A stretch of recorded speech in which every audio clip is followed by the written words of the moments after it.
Doctors like us have demanding schedules, so growing our portfolios shouldn't be another burden. And the last thing we want when we take off our scrubs is a call from a tenant about an overflowing toilet. So Equity Multiple brings us streamlined access to vetted real estate investments that work for us, even when we're off the clock. And only 5% make the cut. Once we invest, a team of professionals goes to work to maximize our returns. With a minimum investment of just $5,000, diversify outside the stock market with cash flowing CRE like multifamily, industrial self-storage, and more. Welcome to modern real estate investing.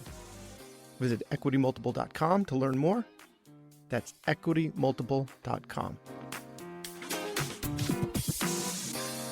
On today's episode, we have one of the founders of positive medicine. We learn how to view adversity as an opportunity for growth, how to strengthen our connections with others through something called the active constructive response, and why everything that happens in Vegas ends up in your ear and colon? Stay tuned and find out.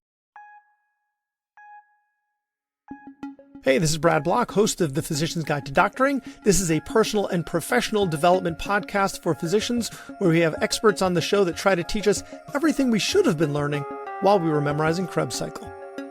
Welcome back to the podcast. On today's episode, we have a repeat guest. Actually, she hasn't been a guest herself before. She's been a guest host on multiple occasions. You know her, you love her, Dr. Jordyn Feingold. So let me give her official introduction.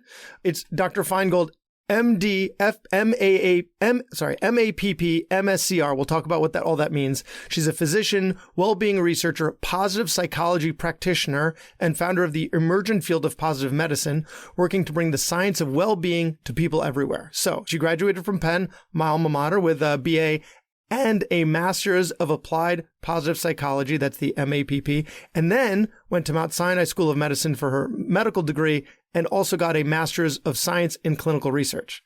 She's currently completing her residency training in psychiatry at Sinai and will be starting a fellowship in child and adolescent psychiatry next year.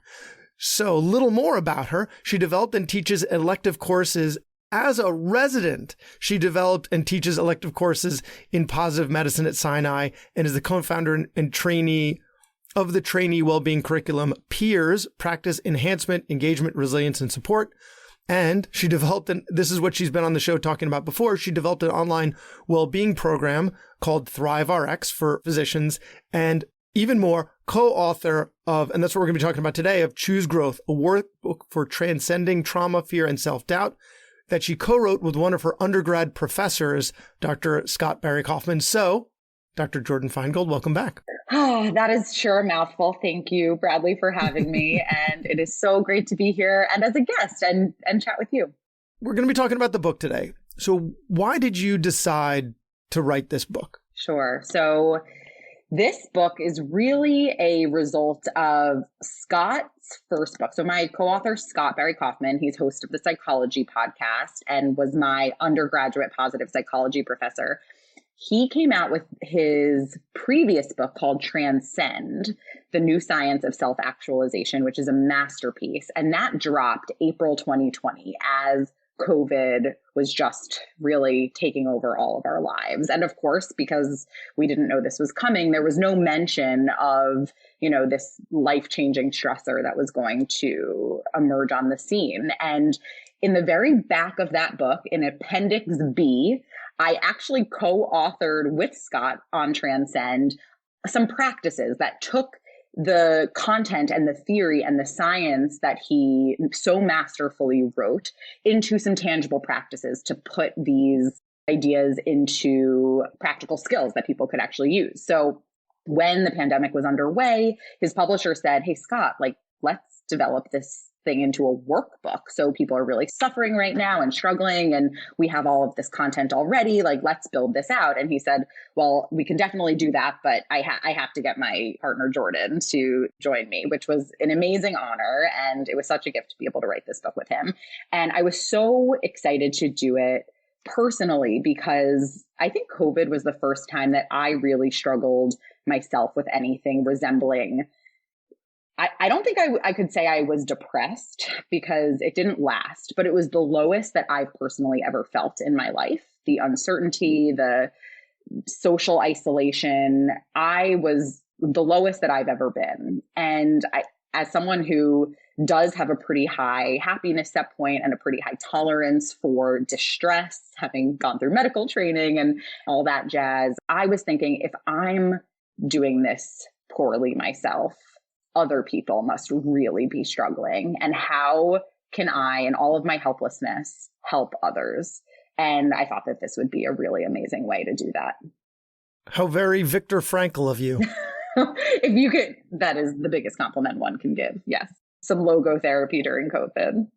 You said something. So this was nothing that we had talked about before the show or that I put in the questions, but you said, the social isolation. Personally, I think, there was the economic uncertainty and the health uncertainty. But personally, I think that the social isolation that came from COVID was really one of the biggest problems that came from it for people. And that's what led to worsening of anxiety and worsening, and all we're finding out more and more the importance of social connection, and it's, predictor of health and longevity. So I think that personally, that was the biggest stressor. What do you think?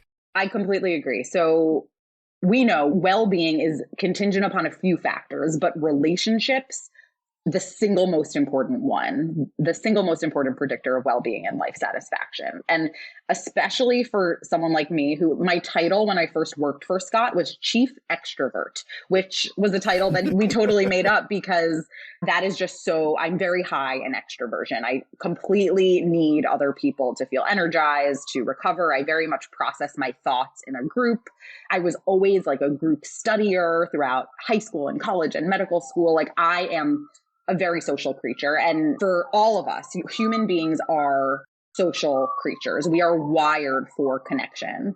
And the fact that that became not only something that was hard to come by, but that it was something that we came to fear for our own health and safety just was basically taking one of our basic human needs, connection, and putting it at odds with our safety, which is another basic human need. And that type of conflict is incredibly distressing for people.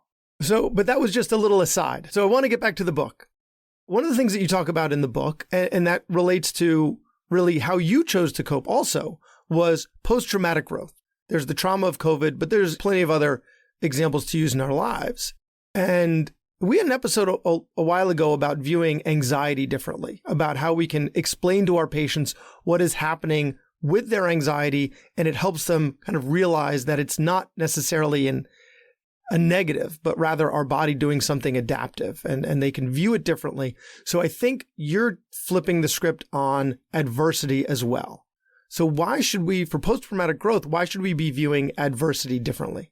This is a really interesting conversation. So post-traumatic growth is the idea, and this came in the 1990s by Tedeschi and Calhoun, that people can experience actually a tremendous amount of personal growth in the wake of bad things that happen to them. And growth can happen in a few areas. So you can have a greater appreciation of life. You can have a deepening of relationships, a new sense of meaning and purpose, use of character strengths and virtues, enhanced sense of spirituality. So there's many things that actually can result from circumstances that we would never ask to happen for us. This doesn't mean that we cannot grow from positive things. And it doesn't mean we need terrible life experiences to happen to us in order to grow. But the idea is that often, most often, when terrible things happen, we can't go back in time and make those terrible things not happen. So then what are we left with? We can, certainly languish and decide we don't want to continue in our lives, or we can keep going and move in the direction of time and see if we can maybe extract something from these terrible experiences. And this is a natural process. This has been studied in folks who have gone through terrible things and then have later retrospectively said, wow, I did experience a newfound sense of personal relationships or a new appreciation of life. And interestingly enough, this is actually controversial in the scientific literature, whether the growth is actually real or if it's just something perceived, that people say that they've grown, but it's not actually, it's very hard to study whether people actually experience post-traumatic growth because it's all self-report. But Scott and I kind of came to the conclusion that we don't really care if people perceive that they have grown, then that is beautiful and we should encourage that. So the whole idea is we can't change the past. So what can we do to move forward and potentially get to a place that is positive, that we would not have gotten in the absence of that stressor? And I think what's so interesting here, Bradley, a lot of the research now looking at teenagers and kids throughout the pandemic and how they fared, and none of this is in the book because it's happening in real time, found that kids from higher socioeconomic status did worse in terms of mental health outcomes during the pandemic than kids from lower SES backgrounds, possibly indicating that they had not experienced any kind of adversity before. And therefore, this particular adversity hit them really hard.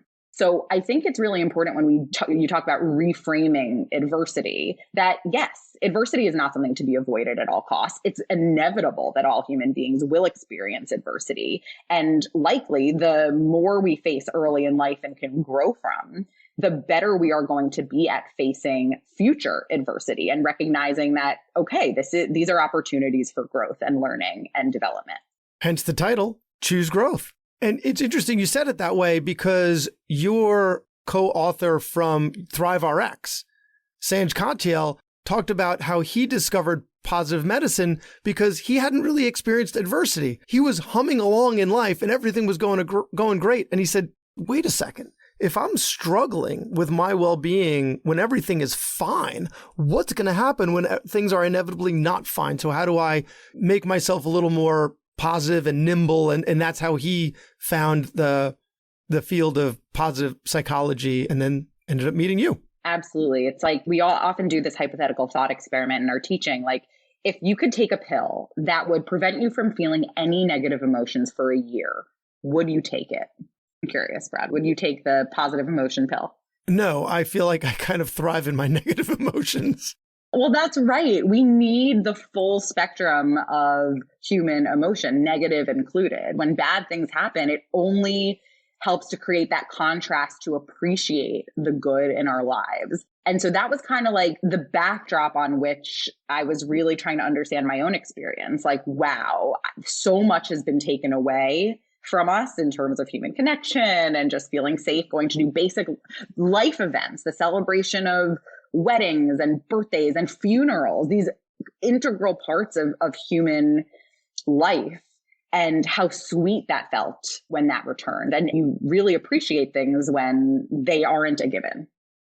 There's a term for that you all use in positive psychology where you... Mental contrasting. Yes, I actually did that the other night because one of my kids just wouldn't go to sleep and I had stuff I needed to do and I had to get in bed with him and I was like, listen, he's going to be a teenager in a couple of years and it's not going to be the same as, this little boy I have right now. And so I'm going to enjoy it. I'm not going to stress about the things I need to do. And so I pictured him as a teenager and then was able to enjoy him.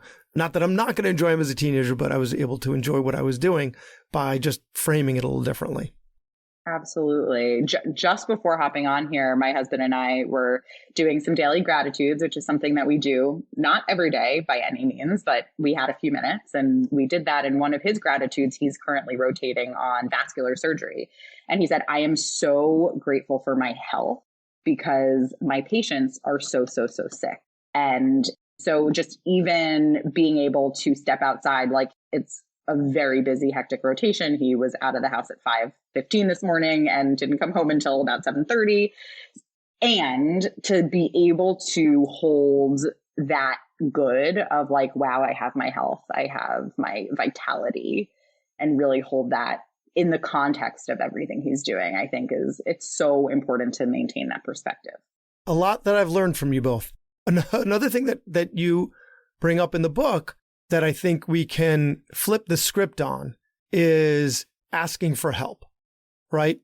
Like one thing that you all discuss is that when you ask for help, the assumption is that you're burdening someone with your problems. And, we're physicians, maybe humans in general, reluctant to do that, right? We don't want to burden other people with, although, yes, I do know plenty of people who have no problem just complaining ad nauseum.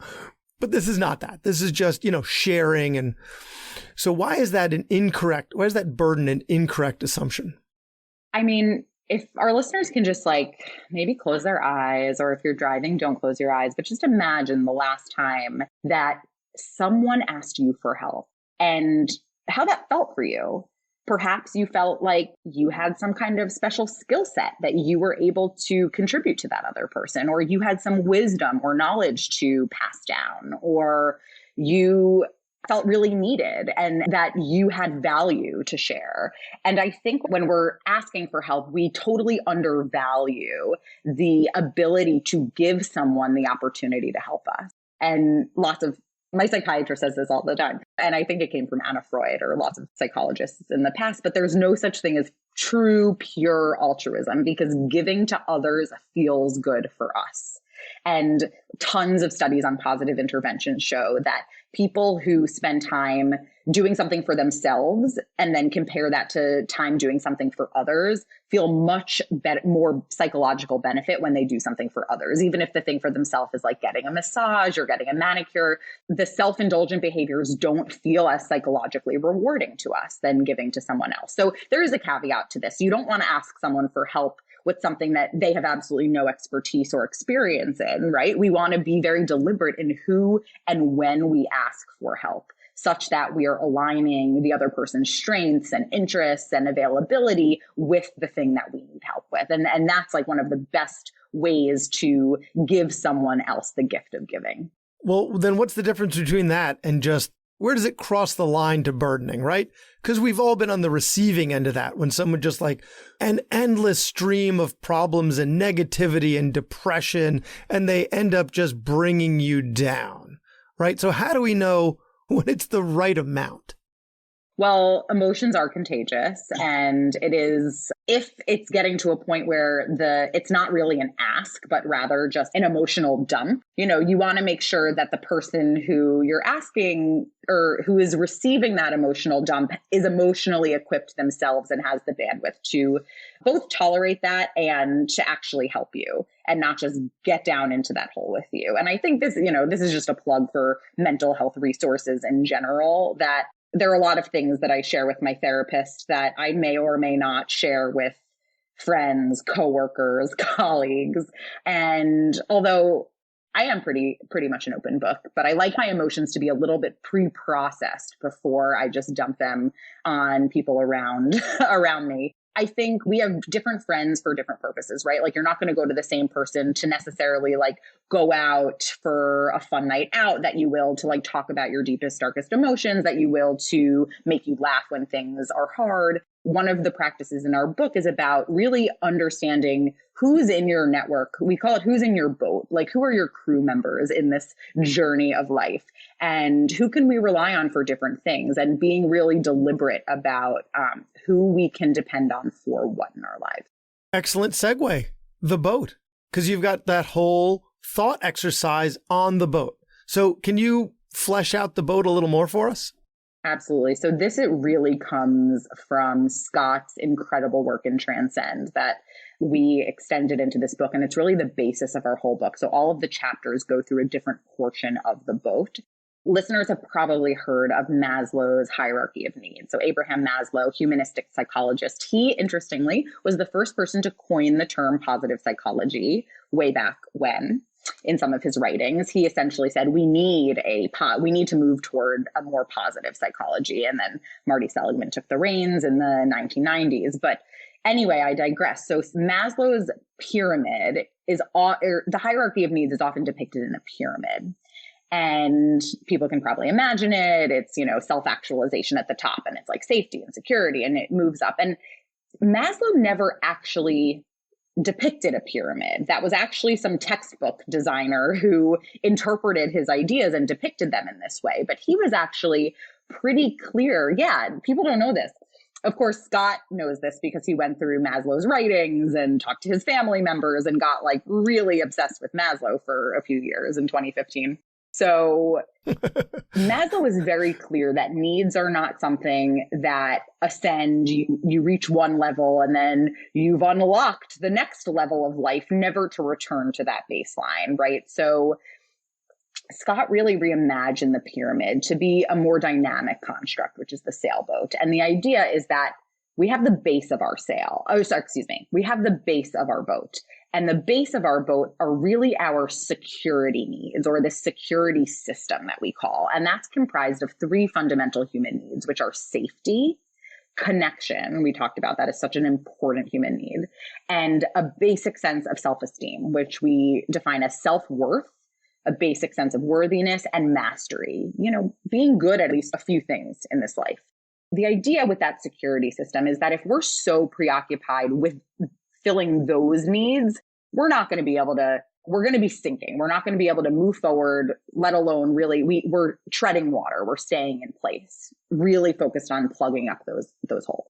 Once we have that system generally intact, we can enter what is called the growth system, which is really the sail of the sailboat. So if you think this is what propels us to moving forward in the world. So these three needs are exploration in the world, and that's cognitive, social exploration, literal exploration in new things, pushing our comfort zones.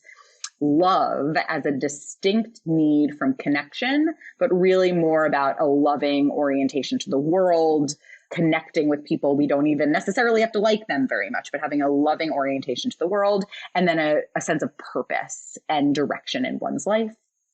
And the idea is once we have this sailboat that is integrated and we're constantly working on, we can repair all of these systems and work on many needs at the same time. Once the sailboat is integrated, that's when we have transcendence, which is really like living in harmony. The good of us as individuals is synergistic with the good of the world around us. And I would imagine there will be holes in the sailboat.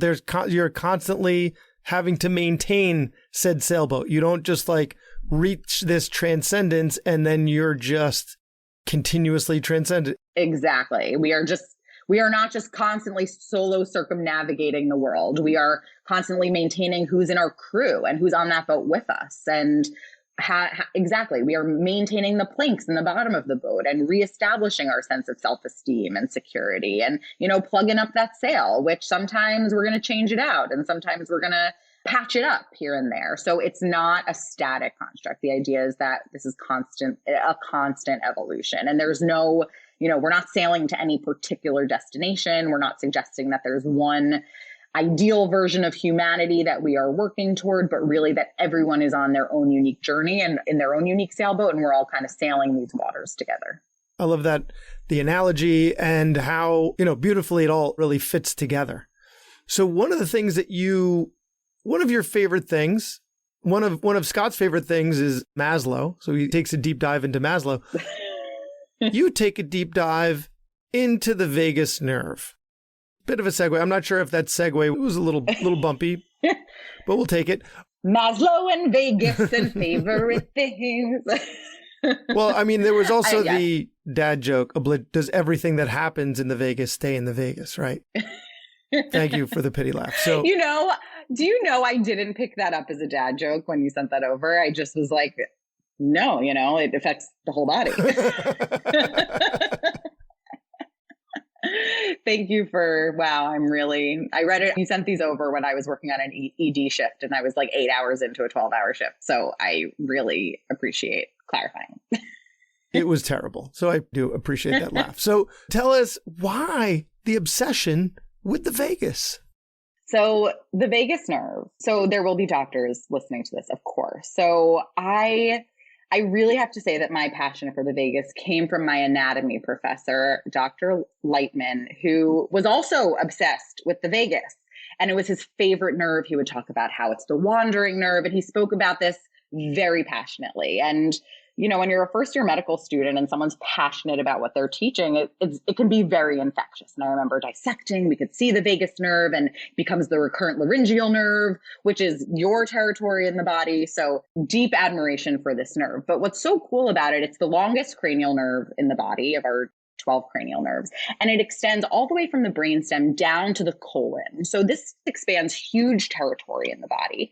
And the vagus is responsible for essentially mediating our state and our autonomic nervous system between that sympathetic fight or flight and the vagus nerve activates the parasympathetic nervous system to put us in what Stephen Porges of the polyvagal theory calls the social engagement system. So folks may have heard this as the rest and digest system, but it's really the state where our bodies are at relative ease. We're not having all of the blood shunted to our heart and lungs and big muscles. And we're also not in like the freeze state where all of our cognition is turned down and essentially we're hibernating, in the presence of such significant threats that fighting or going into flight is not even an option.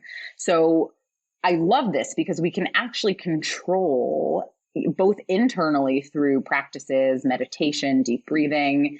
And so I guess it is internal, but I kind of see this as like internal, external, because we can do a carotid rub, we can massage the inner ear where the vagus innervates, we can laugh, we can sing, we can do these maneuvers, cold water on the face, that actually engage our vagus nerve and enhance our vagal tone so that we can more readily switch between states. It's funny, I had this lecture a while ago that was talking about like acupressure. So, you have those acupressure points in your ear that are supposed to mimic the fetus. And I am not one, like I want to do an episode on acupuncture that just goes through the actual science of it to see, what we have on it, to see if like sham acupuncture is any different from real. I plan to cover it in a later episode, but it sounds like what you're saying is some of those acupressure points that you have in the ear, where the ear is supposed to be like the shape of the fetus, you're actually stimulating the vagus nerve. So it's really creating a physiologic response.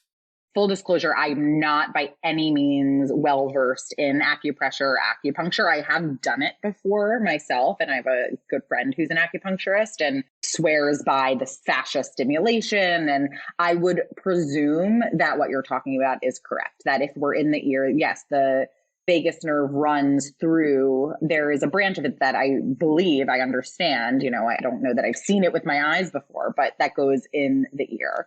But, like that we learn in medical school, and maybe it's happened to someone, that like you're wearing a necktie and you turn your head too fast in the car when you're backing down the driveway and you pass out, right? So that's the tie is compressing the carotid, where you have your baroreceptors, also the vagus runs through there. And if you both turn and have the tightening on both sides, it's why you say you never do a carotid rub bilaterally, because you can pass out, because you're sending all of that parasympathetic tone through the body and lowering blood pressure, lowering heart rate, and you can pass out at the wheel. So presumably, I imagine there is some truth to that, although I'm not an expert, so I don't know. Again, I'm not pushing for acupuncture. And I think this is a little critique of the way that it's researched, is Harriet Hall, who's a skeptic physician. Unfortunately, she passed away a couple of years ago. I think she referred to it as tooth fairy science, where you can study the economics of the tooth fairy and how much money does the tooth fairy bring in this neighborhood for which tooth. And you can really, but if your assumption about how it's working is incorrect, then, the science kind of falls apart. But if you start with, well, the vagus nerve connects here, and if you can, you start with the science and then you research from there, then you can draw more legitimate conclusions. Now, we're not here to refute acupuncture. That will be, or what, its own episode, going a little astray. And actually, we're kind of running short on time. So there's one more thing that I really, really wanted to talk to you today about, to make sure that the audience gets it.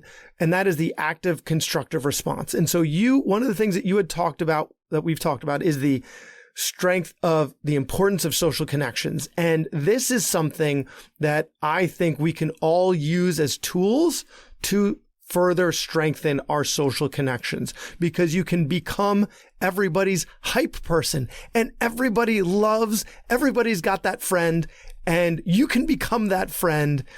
Become everybody's hype person by using the active constructive response. So what is that? So this is my favorite positive intervention. So I was so glad to see that you pulled this out. So it's so interesting, because I think as humans, what is intuitive for us is that it's really important to have people in our lives when things are going wrong, right? Like we need that support, someone to console us when things are sad.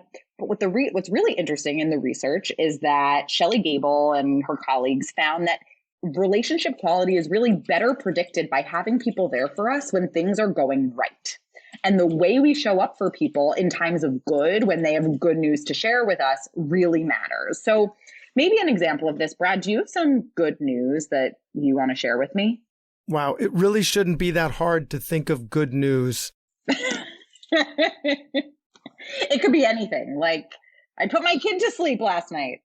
So we're going to be talking about this in a future episode, but my wife and I have an investment property, and we're going to be celebrating some of Thanksgiving there with some extended family, and we're excited to show it to everybody. So this is what not to do. I should have prefaced that.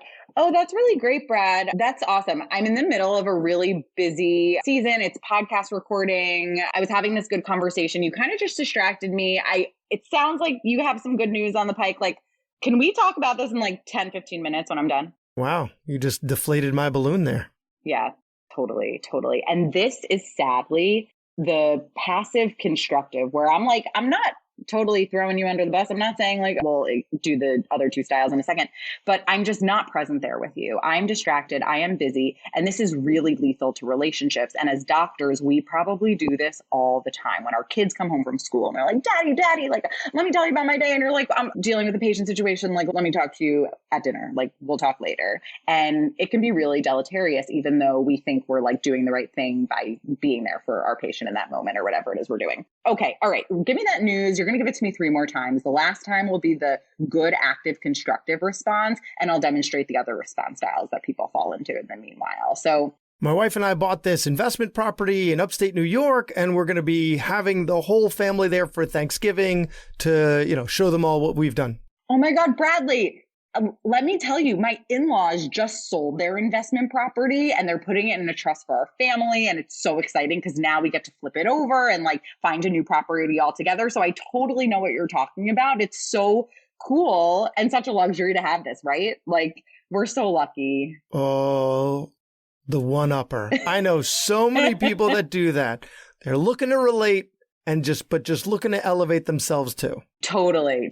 Okay, let's do the third bad one that we often fall into. All right, one more time. Okay, so we bought this investment property and we're excited to show it to our family over the holidays.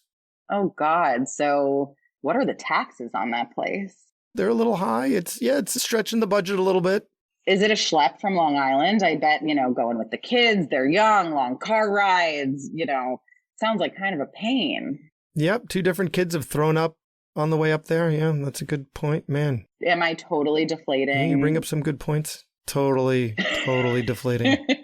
So by bringing up, and of course, this is totally hypothetical, and I hope no children have vomited in the making of this podcast. So obviously, usually people do this in a less extreme way when they have good intentions, but they're trying to bring us back down to earth. Like, okay, like what you're saying, like, but I have X, Y, and Z concerns. And my mother, she's the best. She does this to me all the time. I'm like, Mom, and now she knows the language for it. I'm like, do you know what response style you're using right now? And it like nips it right in the bud. So, okay. So Bradley, I'm not even going to make you say the news again because I'm so excited for you. How did this come about? Where's the property? What's the plan? Who's coming on Thanksgiving? Extended family. My parents are going to be there. My wife's parents are going to be there. My brother's family's going to be there. Cousins we haven't seen in 10 years. And we're just really excited about it. It's a fun property to be at. There's a pond and there's room for lots of people. And we're super excited to have it and share it and have a little revenue. God. So you're bringing together like generations of this family. Yes, that's incredible. Oh my God. So, that's going to be like an amazing holiday. And there's a good kitchen. You'll be cooking. Do you guys do turkey on Thanksgiving? We'll be doing turkey. There will be 2 turkeys for all the people. Yeah, it's going to be all the fixins. We're pretty excited. Incredible. That is a lot to be grateful for. Definitely. So that sounds amazing. And that's the active constructive response. It's helping the person sharing the good news relive all the details of it, really asking questions, deepening the sense of connection. Because, outside of this little hypothetical example, when someone shares good news with you, they're typically, choosing you in that particular moment to share their news with. And they're looking for connection and they're looking for support and validation. And those are all opportunities to really deepen connection and help someone be seen. And that is what predicts our quality of relationships. I think that's amazing. I think, in those other response styles, you can, we've all done it before. We know who the one-upper is. I think that, we've all had friends and colleagues who are one-uppers, and hopefully most of us aren't that person. But if you are, maybe it's time to think about it and reflect and realize that's who you are. The last example, the second to last, the last negative you used, where, we're trying to protect our friends, our family from what could be a mistake. And so we're trying to make sure that they're, not jumping headfirst into something. And so I think, to your point, there's a time and a place for that. That can come later. But when they first give you this answer, just run with them. They're running headlong in this direction. Just run with them. They're excited. Share their excitement. And you're right, with the kids, we often have priorities, which is not the here and now with them. And they live in the here and now. That's where they live. And so we need to join them in the here and now. And whatever we think is more important, we need to stop and think, and is it really more important than whatever they have this immediacy need for sharing? Right. And that might not be there in 10 minutes when you're ready to talk about it. They forget. They forget all the time. What was it you were saying? I don't know. I forgot. I can't tell you how many times I've heard that. So you missed your chance. Exactly. You missed your window for deepening that connection. So you got to take it.